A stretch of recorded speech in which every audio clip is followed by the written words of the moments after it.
ஒரு நாள் சென்னை நகரத்தில் அரவிந்த் என்ற ஒரு இளைஞன் தனது வாழ்க்கையை பற்றி யோசித்துக் கொண்டிருந்தான். அவன் மனசுக்குள்ள ஒரு கேள்வி மட்டும் திரும்ப திரும்ப வந்தது. நம்ம லைஃப் இவ்வளவு சீரியஸா இருக்கணுமா, இல்லை இது ஒரு காமெடி ஷோவா? அந்த நாள் காலை தான் ஆன்சர் கிடைச்சது. அம்மா கிச்சன்ல இருந்து கத்துறாங்க, அரவிந்த் பால் வாங்கிட்டு வா. அவன் சரின்னு சொல்லி வெளியே போகல. ஏன்னா 2 நிமிஷம் கழிச்சு வாட்ஸ்அப்பில் வாய்ஸ் நோட் வந்துச்சு. சீன் பண்ணிட்டு ரிப்ளையே இல்லை.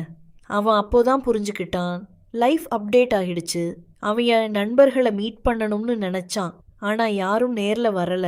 ஆனால் இன்ஸ்டாகிராமில் எல்லாரும் சேர்ந்து ரீல் போட்டுட்டாங்க. ப்ரோ எஸ்டர்டே செம ஃபன், அரவிந்த் மட்டும் வீட்டில் தான் இருந்தான். அவன் தான் கன்ஃபியூஷன். நான் போனேனா இல்லை நான் மிஸ் பண்ணிட்டேனா? அதுக்கப்புறம் அவன் ஜிம் ஜாயின் பண்ணான். First day 10 minutes work out, 40 minutes selfie. Before work out, after work out. அந்த ட்ரெய்னர் கூட கேட்குறாரு, ஒர்க் அவுட் எப்போ பண்ணுவீங்க? ஒரு நாள் அவன் காதலியோட பேசிக்கிட்டு இருந்தான். அவள் சொல்கிறா, நீ என்னை லவ் பண்ணுறியா இல்லையா தெரியல, ஆனால் ஆன்லைன் இருந்துட்டு ரிப்ளை பண்ணலன்னா அது பெரிய பிரச்சனை. அரவிந்த் அப்போதான் ரியலைஸ் பண்ணான், லவ் விட லாஸ்ட் சீன் பவர்ஃபுல்.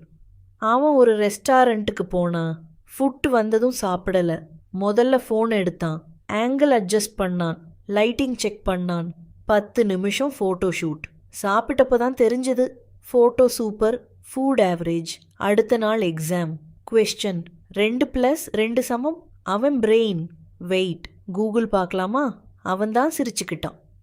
நம்ம பிரெயின் கூட அவுட் சோர்ஸ் ஆயிடுச்சு. இவ்வளவு எல்லாம் நடந்த பிறகு ஒரு நாள் அவன் பெட்டில் படுத்துக்கிட்டு லைஃப் வைஸ் பற்றி யோசிச்சான்.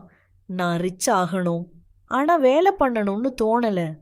பேசிவ் இன்கம் வேண்டும், ஆனால் அவன் ஃபுல் டைம் தூங்குறான். அந்த நேரம் அவன் ஃபோன் எடுத்தான்.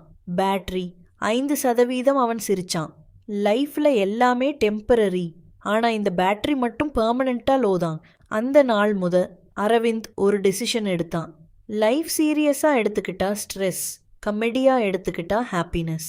முடிவு, நம்ம வாழ்க்கை ஒரு ப்ராப்ளம் இல்லை, அது ஒரு பஞ்ச் டயலாக் காத்திருக்கிற ஸ்டேஜ் தான்.